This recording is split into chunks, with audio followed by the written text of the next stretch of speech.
Hey, happy Friday, everybody. It's Friday, February 6th, 2026.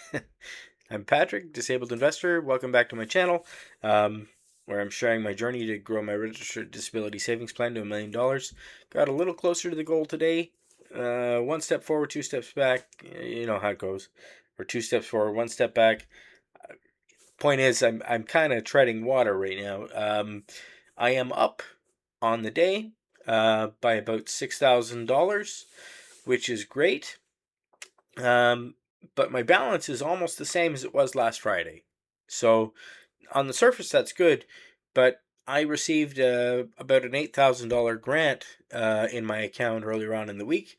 So all's told, I'm really down that amount of money because my balance is the same as it was last week, despite having that money added to my account.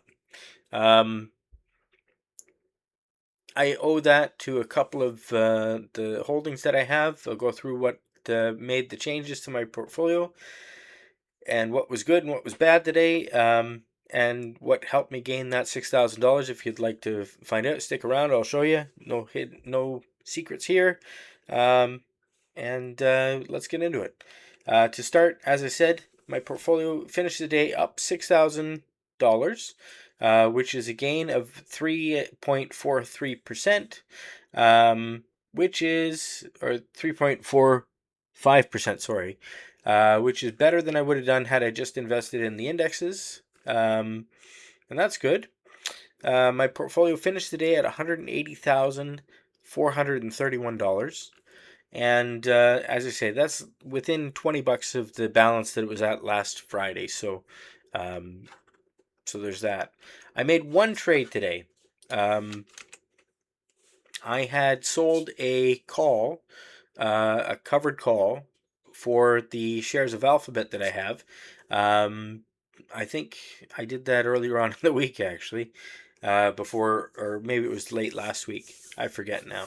Uh, it wasn't long ago, anyways, like less than a week ago. I got 150 or 160 Canadian dollars for this call. It was for Google shares to sell at $395. It was a strike price on it.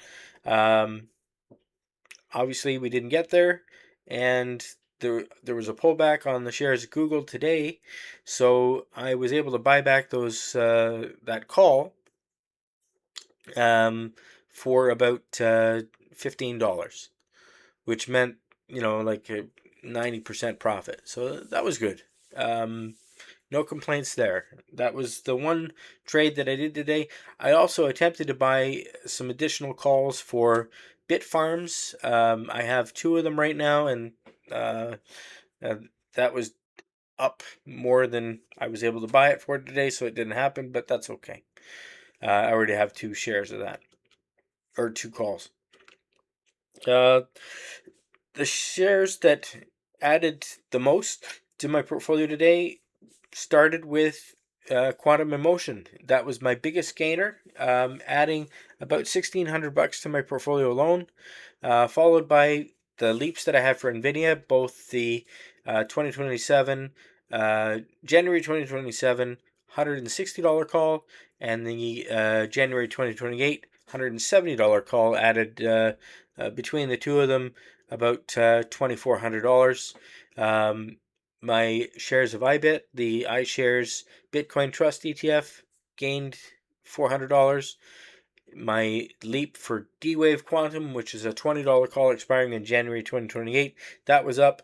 And my leap for Intel, that's a $22 call expiring in January 2028, or 27, sorry, that added some money to the portfolio today as well.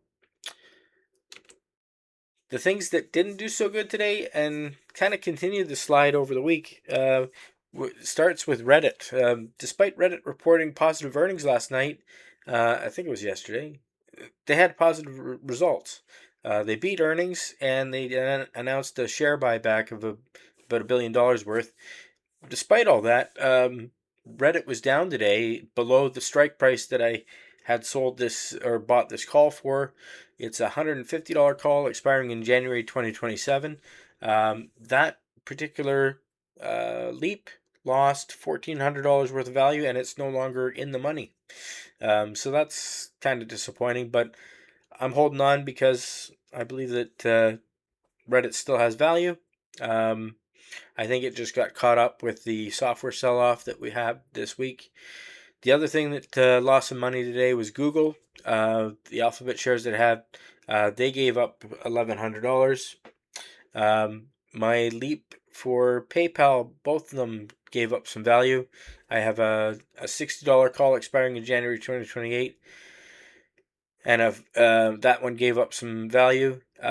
Shares of Smart Centers REIT dropped a bit, and those were the worst of what I had.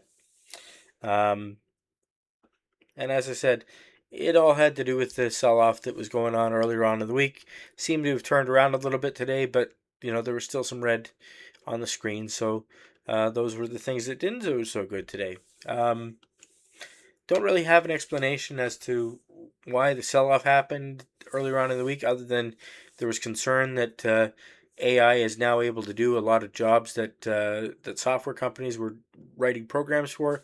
So that took them down. But I'm not sure why it affected the rest of the market the way it did. It just seemed like it was, from what I'm understanding, a liquidity crisis is what it's being termed as, that caused some of the big pension funds and what have you to have to make good. Not pension funds. I don't know.